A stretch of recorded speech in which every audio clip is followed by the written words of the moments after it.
My channel मैं हूं आपकी फ्रेंड वर्षा। आज के इस वीडियो में हम बात करेंगे बीएड एंट्रेंस एग्जाम के 2017 के कॉमर्स के प्रीवियस पेपर की। तो स्टार्ट करते हैं वीडियो को। वीडियो आपको पसंद आए तो वीडियो को लाइक कीजिए, फ्रेंड्स या शेयर कीजिए, और किसी भी तरह की कोई भी क्वेरी हो तो जरूर बताइएगा। वीडियो को लास्ट तक देखिएगा, तभी आपको एक आइडिया लग पाएगा कि 2017 में किस चैप्टर से क्वेश्चन किस तरह से पूछे गए थे। तो स्टार्ट करते हैं वीडियो को। देखिए यहाँ पे क्वेश्चन है, पासबुक तथा रोकड़ बही के शेष में अंतर होगा यदि, यानी कि पासबुक और रोकड़ बही में अगर कोई भी अंतर है तो वो क्यों होगा। संग्रह हेतु चेक जमा की धनराशि बैंक में जमा कर दी हो तब होगा, या फिर व्यापारी द्वारा लिखे गए सभी चेकों का भुगतान बैंक ने कर दिया हो। थर्ड ऑप्शन है, बैंक द्वारा बैंक शुल्क लिया गया हो परंतु रोकड़ बही में प्रविष्टि नहीं हुई हो। फोर्थ है, बैंक ने ब्याज दिया और रोकड़ बही में प्रविष्टि कर ली। बताइए क्या होगा जिसके अकॉर्डिंग पासबुक और रोकड़ बही दोनों का शेष में अंतर होगा।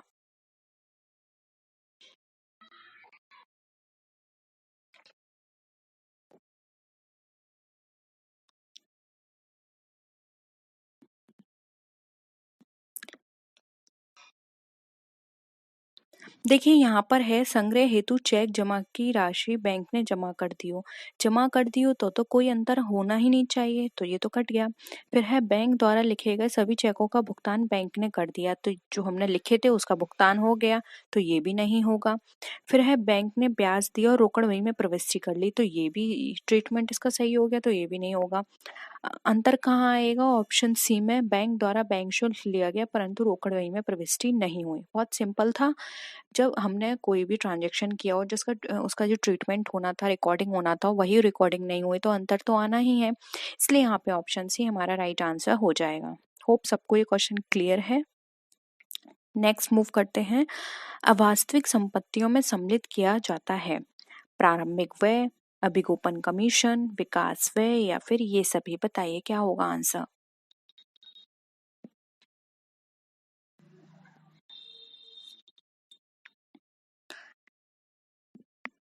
देखिए अवास्तविक संपत्ति की बात करें तो ये सारे ही हमारी वास्तविक संपत्तियों के पार्ट हैं, या फिर हम बोल सकते हैं एग्जाम्पल्स हैं। तो ऑप्शन डी यहाँ पे हमारा करेक्ट हो जाएगा। प्रारंभिक व्यय भी अवास्तविक संपत्ति में आता है, अभिगोपन कमीशन भी, और विकास व्यय भी। ठीक है, नेक्स्ट क्वेश्चन पे आते हैं।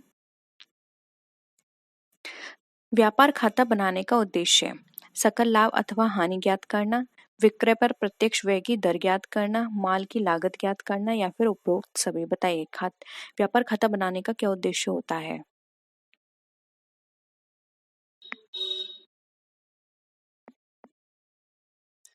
बहुत सिंपल है, डी ऑप्शन सही होगा, क्योंकि देखिए व्यापार खाते से हमें सकल लाभ और हानि पता चल जाती है, क्योंकि उसमें डायरेक्ट एक्सपेंसेस इंक्लूड होते हैं।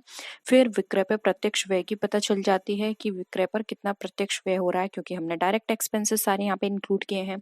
फिर है माल की लागत ज्ञात करना, माल की लागत भी हमें पता चल जाती है कि टोटल हमारा कितने माल की लागत इसमें लगी। ठीक है, तो ये सारे ऑप्शन क्लियर हैं, इसलिए ऑप्शन डी यहाँ पे हमारा करेक्ट है। बहुत ही सिंपल था अब तक क्वेश्चन पेपर में। नेक्स्ट है, निम्नलिखित में से कौन स्थायी संपत्ति नहीं है। बहुत सिंपल है, भूमि एवं भवन, यंत्र एवं उपकरण, फर्नीचर, व्यापारिक रहतिया। बताइए।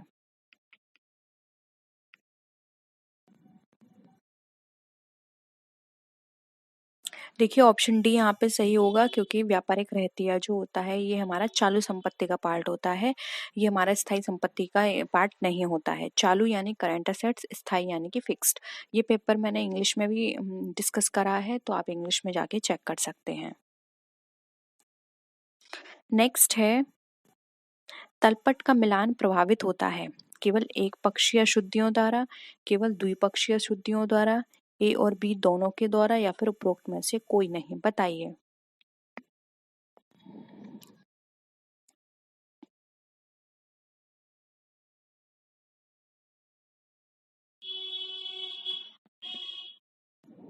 देखिए तलपट का मिलान कहाँ प्रभावित होगा, जब द्विपक्षीय अशुद्धियों, केवल द्विपक्षीय अशुद्धियों द्वारा यहाँ पर हमारा मिलान जो है प्रभावित होगा, क्योंकि एक पक्षीय अशुद्धियां तो इसमें होती ही नहीं है। ठीक है, तो यहाँ पर कौन सा हो जाएगा, ऑप्शन बी हमारा राइट आंसर हो जाएगा। क्योंकि देखिए जो तलपट है इसमें हम द्विपक्षीय अशुद्धियाँ हम जब कहीं भी ट्रीटमेंट नहीं होता है तब हमें पता चलेंगी, इसलिए यहाँ पे ऑप्शन बी हमारा राइट होगा। नेक्स्ट है अंतिम खातों में अदत्त व्यय के समायोजन का लेखा किया जाता है, 1 स्थान पर, 2 स्थान पर, 3 स्थान पर या फिर 4 स्थान पर।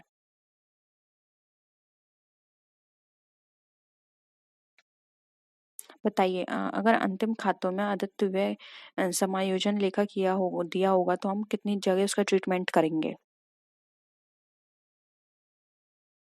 बहुत सिंपल है, ऑप्शन बी यहाँ पे करेक्ट होगा, 2 स्थान पर। अब 2 स्थान पर कैसे? देखिए अंतिम खाते में अदत्त व्यय से संबंधित कोई भी समायोजन दी होती है तो अगर वो डायरेक्ट से रिलेटेड है तो हम व्यापार खाते में, और अगर इनडायरेक्ट एक्सपेंस से रिलेटेड है तो वो लाभ हानि खाते में हम दिखाते हैं, एक्सपेंस हो या इनकम हो, ठीक है। फिर दूसरा उसका ट्रीटमेंट कहाँ होगा? फाइनल अकाउंट, यानी कि जो हम बैलेंस शीट बनाएंगे उसके अंदर। तो 2 जगह ट्रीटमेंट हो गया, इसलिए ऑप्शन बी यहाँ पे हमारा करेक्ट है। नेक्स्ट है, यदि अंतिम रहतिये को अंतिम खाते बनाने से पूर्व क्रय में समायोजित कर दिया जाता है तो उसे दर्शाया जाएगा केवल व्यापार खाते के धनी पक्ष में, केवल आर्थिक चिट्ठे के संपत्ति पक्ष में, ए और बी दोनों, या फिर उपरोक्त में से कोई नहीं। बताइए आंसर।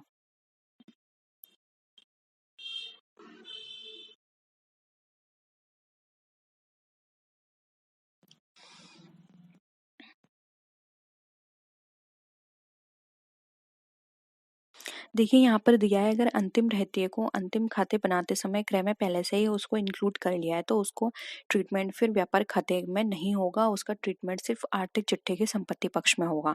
इसलिए ऑप्शन बी यहाँ पे हमारा राइट आंसर हो जाएगा, ठीक है। क्योंकि वैसे 2 जगह होता है लेकिन ये ऑलरेडी उसमें इंक्लूड है तो हम सिर्फ यहाँ पे ट्रीटमेंट नहीं करेंगे व्यापार खाते में, हम डायरेक्ट उसको आर्थिक चिट्ठे में दिखाएंगे, ठीक है। चेक है एक बैंकिंग प्रलेख, एक व्यापारी पत्र, एक बेचान साध्य प्रलेख, या फिर इनमें से कोई नहीं। बताइए। बहुत सिंपल है ये भी।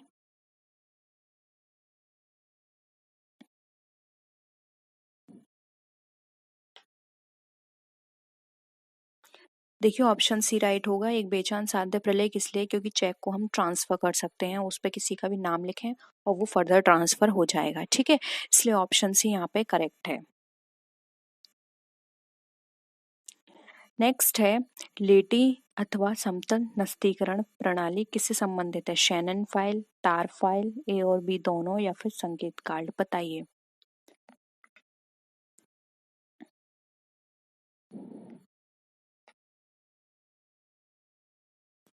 देखिए यहाँ पे लेटी और समतल नस्तीकरण प्रणाली पूछी है तो शैनन और तार ये दोनों ही हैं, तो ऑप्शन सी होगा।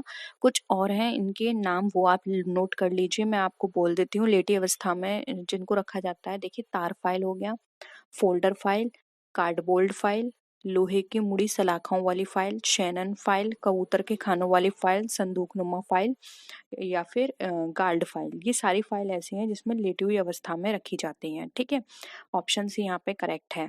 नेक्स्ट है, प्रेषक तथा प्रेषी के मध्य क्रमशः कैसा संबंध होता है? क्रेता तथा विक्रेता का, प्रधान तथा प्रतिनिधि का, प्रतिनिधि तथा प्रधान का, या फिर इनमें से कोई नहीं। बताइए।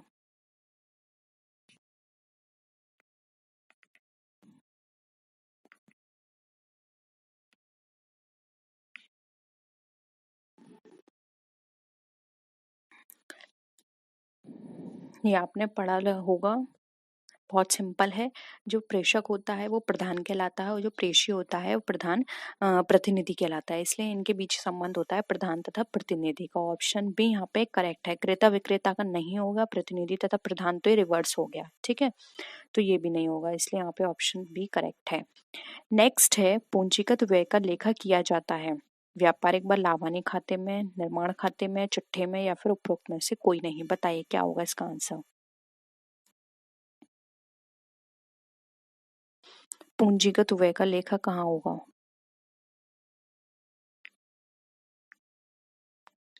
देखिए हमारे पूंजीगत व्यय जो होते हैं उनका लेखा चिट्ठे में किया जाता है, ऑप्शन सी करेक्ट है।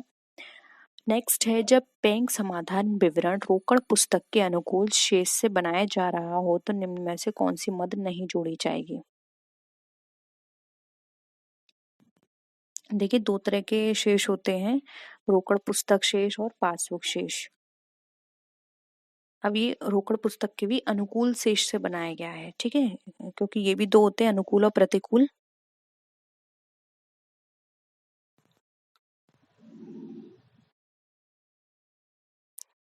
देखिए, इसमें ये वाली मत भी जोड़ी जाएगी, चेक जारी किया परंतु भुगतान के लिए प्रस्तुत नहीं हुआ। एक ग्राहक द्वारा सीधे बैंक में जमा कर दिया गया चेक, रोकड़ पुस्तक के बैंक खाते में क्रेडिट पक्ष में अधिमूल्यांकन हो, ये सब होगा। लेकिन कौन सी मत नहीं जोड़ी जाएगी? ऑप्शन बी वाली, चेक जमा किया किंतु वसूल नहीं किया। ठीक है, ऑप्शन बी करेक्ट है। नेक्स्ट है, जब बैंक में रुपया जमा कराया जाता है तो बैंक ग्राहक के खाते को करता है जमा, नाम एवं दोनों या फिर इनमें से कोई नहीं।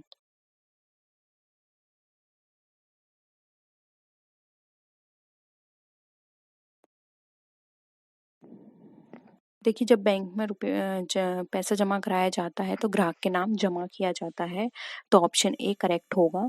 नेक्स्ट है, पत्रों एवं प्रलेखों को शीघ्रता से खोजने वाले उपकरण को क्या कहते हैं? नस्तीकरण, अनुक्रमणिका, प्रतिलिपिकरण या फिर इलेक्ट्रोस्टेट मशीन, बताइए।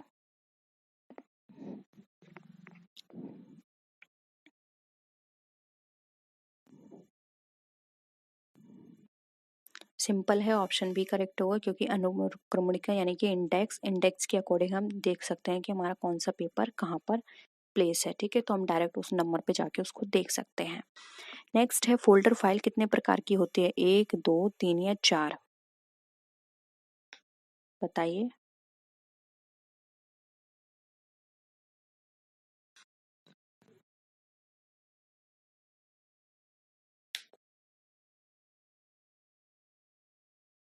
देखिए, यहाँ पर जो फ़ोल्डर फ़ाइल है वो 2 तरह की होती है, जिसको बोलते हैं टैग फ़ाइल या फिर पत्ती वाली फ़ाइल।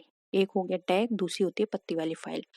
और फ़ोल्डर फ़ाइल का नाम भी देख लीजिए, तो इसको पत्रकोश या जिल्द फ़ाइल भी बोला जाता है। ये मोटे गत्ते से बनी हुई होती है, एक पुस्तक की तरह मुड़ी हुई होती है, उसको फ़ोल्डर बोलते हैं। ठीक है, तो ये ऑप्शन 2 राइट आंसर होगा यहाँ पर। नेक्स्ट है, बैंक द्वारा जारी प्लास्टिक मनी में निम्न में से कौन सा सम्मिलित नहीं होता है? Debit card, credit card, ATM card या फिर bank chequebook. Plastic money direct बोल रखी है तो आप इजीली बता सकते हैं, ज़्यादा इसमें समझाने वाली बात नहीं है। ऑप्शन डी होगा चेकनुमा, क्योंकि ये भी प्लास्टिक का, ये भी प्लास्टिक का एंड ये भी, लेकिन चेक, बैंक चेक जो है प्लास्टिक का नहीं होता, वो पेपर होता है। तो यहाँ पे ऑप्शन डी करेक्ट है। नेक्स्ट है, रेखांकित चेक का भुगतान प्राप्त किया जाता है बैंक की खिड़की पर, वाहक द्वारा, किसी बैंक द्वारा, या इनमें से कोई नहीं। अगेन वेरी सिंपल है, रेखांकित चेक का भुगतान जो होता है किसके द्वारा किया जाता है?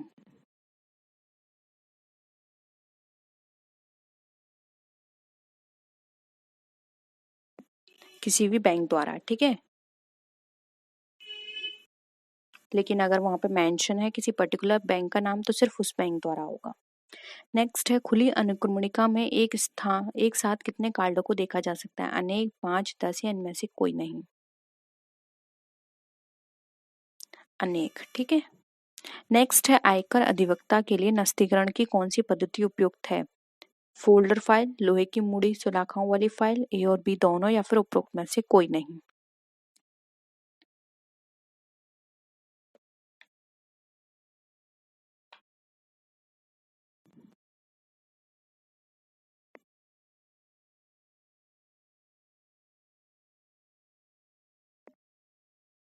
देखिए, अगर हम यहाँ पर बात करें तो एक आयकर अधिवक्ता के लिए जो उसके डॉक्यूमेंट हैं, पेपर हैं, वो बहुत इंपॉर्टेंट होते हैं, उनको संभाल के रखना।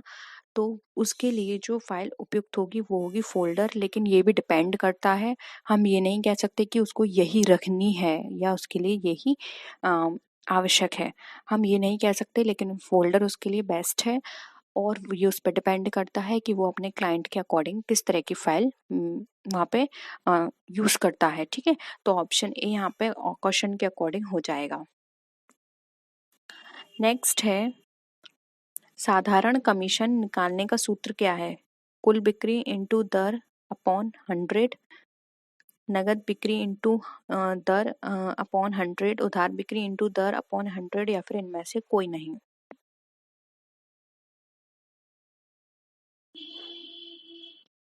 बताइए।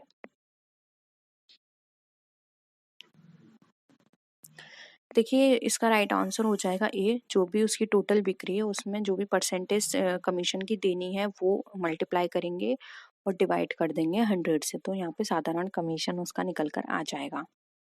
नेक्स्ट है प्रेषण खाता किस प्रकृति का खाता है, वास्तविक, वास्तविक, वस्तुगत या फिर ये सभी।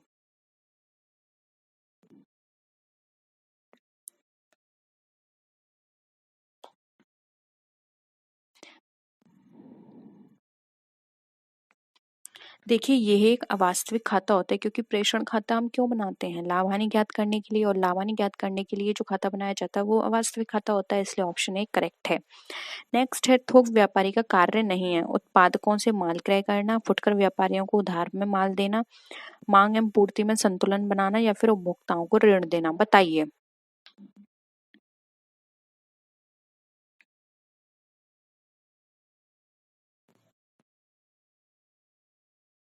देखिए थोक व्यापारी का काम है उत्पादकों से माल क्रय करना, ये सही है। फुटकर व्यापारियों को उधार माल देना, ये भी सही है।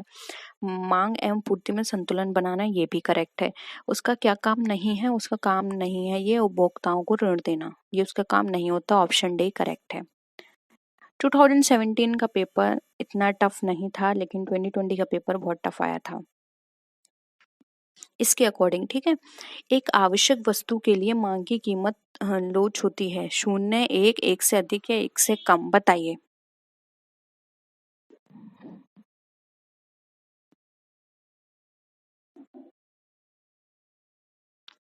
देखिए यहाँ पे आवश्यक वस्तु की बात की गई है, तो आप इसी से अंदाजा लगा लीजिए। आवश्यक वस्तु से मतलब अगर उसका प्राइस बढ़ेगा तब भी आप उसे परचेस करेंगे, प्राइस कम होगा तब भी आप उसे परचेस करेंगे, यानी कि आप पे कोई भी उसका इफेक्ट नहीं पड़ रहा है, यानी कि आपके लिए वो क्या है, शून्य है उसकी इलास्टिसिटी। तो ऑप्शन ए यहाँ पे करेक्ट होगा, आवश्यक, क्योंकि वो आवश्यक है, आपको किसी भी कीमत पर वो खरीदनी है, फिर चाहे प्राइस बढ़ा हुआ हो चाहे कम हो, ठीक है। नेक्स्ट है बैंकों के सामान्य कार्य के अंतर्गत कौन कौन से कार्य नहीं आते हैं, साख पत्रों का निर्गमन, बजट तैयार करना, विदेशी मुद्रा की व्यवस्था करना, बचत खातों पर ब्याज का भुगतान करना, बताइए।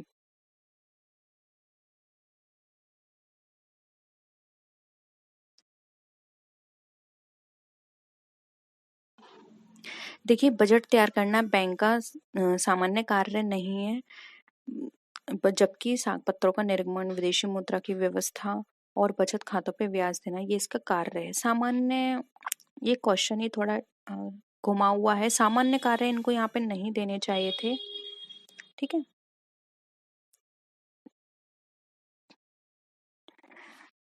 लेकिन बजट तैयार करना इनका काम नहीं होता है, ठीक है, ये बिल्कुल सही है। नेक्स्ट है किस वर्ष तक रिजर्व बैंक ऑफ इंडिया ने पाकिस्तान के केंद्रीय बैंक के रूप में भी कार्य किया है। ये किसी को नहीं पता होगा इसका आंसर, किसी को पता है इसका आंसर। देखिए यहाँ पे ऑप्शन ए करेक्ट होगा, 1948 तक जो हमारा रिजर्व बैंक था उसने पाकिस्तान के केंद्रीय बैंक के रूप में भी कार्य किया, ठीक है। नेक्स्ट है बैंक द्वारा ऋण प्रदान करने के साधन है नगद साख, बैंक अधिविकर्ष, साधारण ऋण या फिर ये सभी। डी राइट होगा, क्योंकि ये सभी कार्य सभी फैसिलिटीज ऐसी हैं जिनसे ऋण प्रदान किया जाता है कस्टमर को, ठीक है। नेक्स्ट है सहकारी समिति का निर्माण डैश वयस्क व्यक्तियों द्वारा किया जा सकता है, यानी कि 2, 5, 10 या 20, किसके द्वारा सहकारी समिति का निर्माण किया जा सकता है।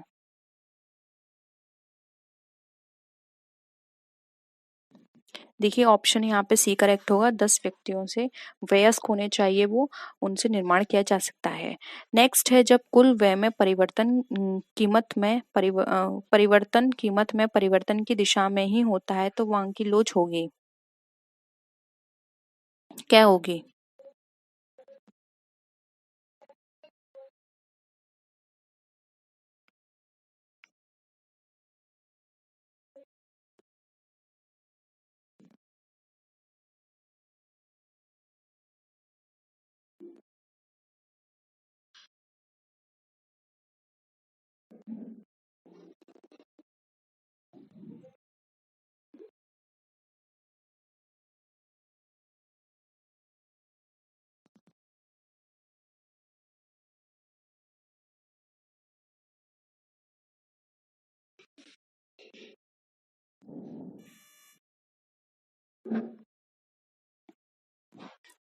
देखिए यहाँ पर इसका जो आंसर होगा वो होगा यहाँ पे ऑप्शन नंबर बी, इकाई से कम। देखिए, कीमत मांग लोच को ज्ञात करने के जो कुल व्यय विधि के अनुसार अगर हम बात करें तो कुल व्यय एवं कीमत में एक ही दिशा में परिवर्तन हो, तो इसका मतलब यहाँ पर यह है कि कीमत कम होने पर कुल व्यय में भी कम हो जाएगी, कुल व्यय भी कम हो जाएंगे, और कीमत बढ़ेगी तो कुल व्यय भी बढ़ जाएंगे। तो उस स्थिति में मांग की लोच इकाई से कम होगी, यानी कि अगर कीमत बढ़ रही है तो खर्चे भी बढ़ेंगे, और अगर कीमत कम हो रही है तो खर्चे भी कम हो जाएंगे। एक ही दिशा में चल रही है, तो यहाँ पर जो मांग की लोच होगी वो एक इकाई से कम होगी। ठीक है, नेक्स्ट क्वेश्चन है, भारतीय आयात निर्यात बैंक का प्रमुख उद्देश्य क्या है? जनता के धन को खातों में जमा करना, विदेशी व्यापार का वित्त पोषण, जनता को ऋण देना या फिर सरकार को ऋण देना? बताइए।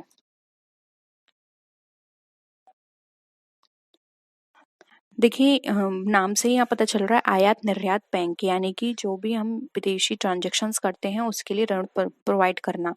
तो यहाँ पे विदेशी व्यापार का वित्त पोषण यहाँ पे इसका मेन उद्देश्य होगा। ठीक है, नेक्स्ट है, 19 जुलाई 1969 को कितने बैंकों का राष्ट्रीयकरण किया गया था? 11, 12, 13 या 14?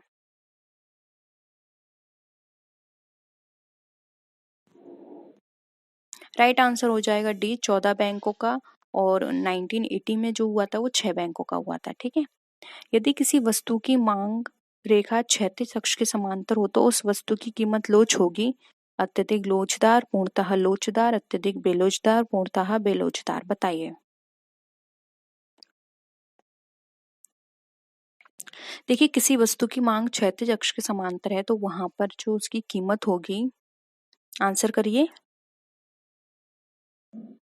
ऑप्शन बी करेक्ट होगा, पूर्णतः लोचदार। ठीक है, नेक्स्ट है, उपयोगिता मापन विश्लेषण का गणनावाचक दृष्टिकोण किसने प्रतिपादित किया था? मार्शल, हिक्स, एडम स्मिथ या फिर रिकार्डो? ऑप्शन ए यहाँ पे करेक्ट हो जाएगा। ये जो दृष्टिकोण है गणनावाचक का, ये दिया था मार्शल ने।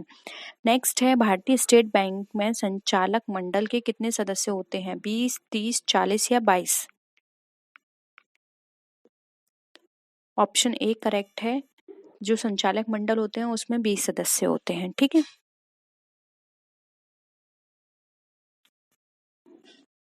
नेक्स्ट है, निम्नलिखित में से उपभोक्ता की पूर्ण तृप्ति की स्थिति कौन सी है? पूर्ण सीमांत उपयोगिता, घटती सीमांत उपयोगिता, बढ़ती सीमांत उपयोगिता या फिर अधिकतम सीमांत उपयोगिता?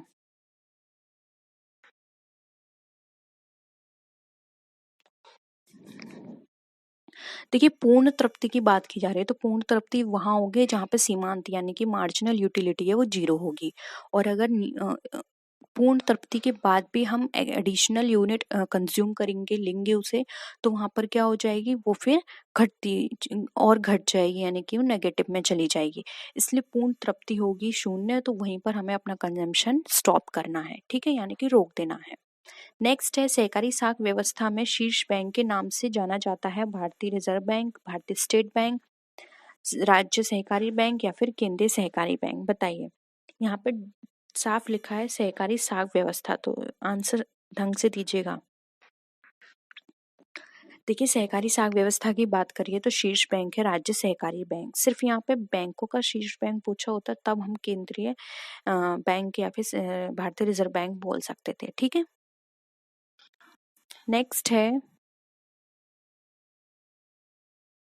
व्यापारिक बैंक अपनी जमा राशि की कितने प्रतिशत राशि को विनियोग में व्यय करते हैं? लगभग 20%, 30%, 40% या फिर इनमें से कोई नहीं?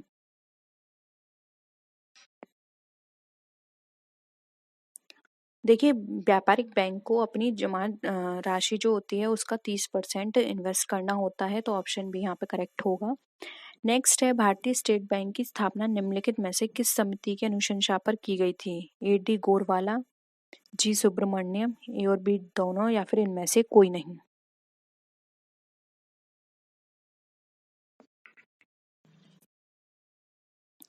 देखिए, स्टेट बैंक की स्थापना की बात करें तो ये गोरवाला समिति के कहने पर हुई थी, तो यहाँ पर ए डी गोरवाला यहाँ पे राइट आंसर हो जाएगा। नेक्स्ट है गिफिन वस्तु है जिसकी मांग कीमत बढ़ने पर बढ़ती है, कीमत घटने पर घटती है, आय बढ़ने में बढ़ती है और आय बढ़ने से घटती है। बताइए गिफिन यानी आपको पता होगा कि गिफिन जो है वो जो हमारा इलास्टिसिटी ऑफ डिमांड है उसका एक्सेप्शन है। ठीक है, उसके अकॉर्डिंग आंसर करिएगा।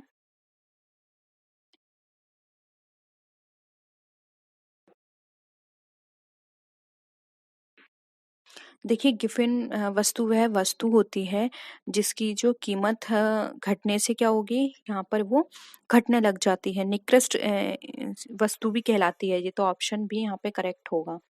नेक्स्ट है बैंक अधिविकर्ष की सुविधा मिलती है बचत खाते में, सावधि खाते में, चालू खाते में या इनमें से कोई नहीं। बहुत ही सिंपल है ये क्वेश्चन।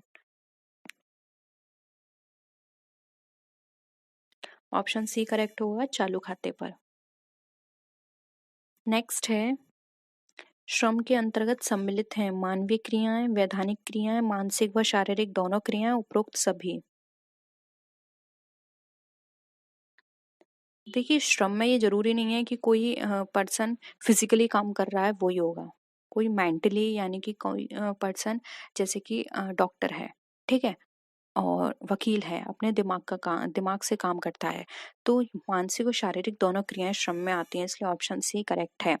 नेक्स्ट है पूंजी की विशेषता है सक्रिय साधन, मनुष्यकृत साधन, अनिवार्य साधन या फिर अगतिशील साधन। बी यहाँ पे करेक्ट होगा, मनुष्यकृत साधन। नेक्स्ट है उत्पादन के साधनों के संयोग में एक साधन का अनुपात ज्यों ज्यों बढ़ाया जाता है त्यों तो एक वस्तु के बाद उस साधन की सीमांत उत्पादन बढ़ेगा, घटेगा, स्थिर रहेगा, अधिकतम हो जाएगा। बताइए।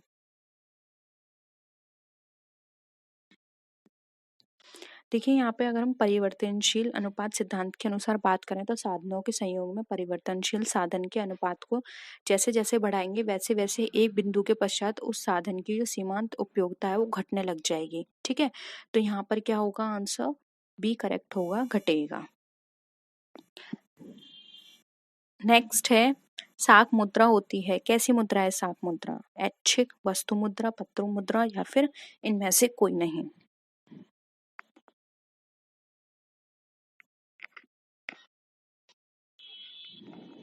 देखिए साख मुद्रा एक ऐच्छिक मुद्रा है। ठीक है, नेक्स्ट है समयावधि के आधार पर उत्पादन फलन कितने प्रकार के हो सकते हैं, 2, 3, 4 या 5।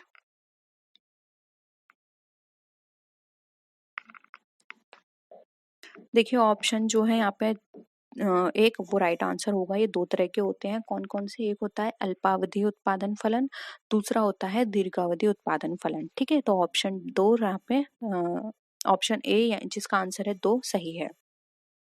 नेक्स्ट है अर्थव्यवस्था की विषय सामग्री है उपभोग, उत्पादन, ए और बी दोनों या फिर इनमें से कोई नहीं।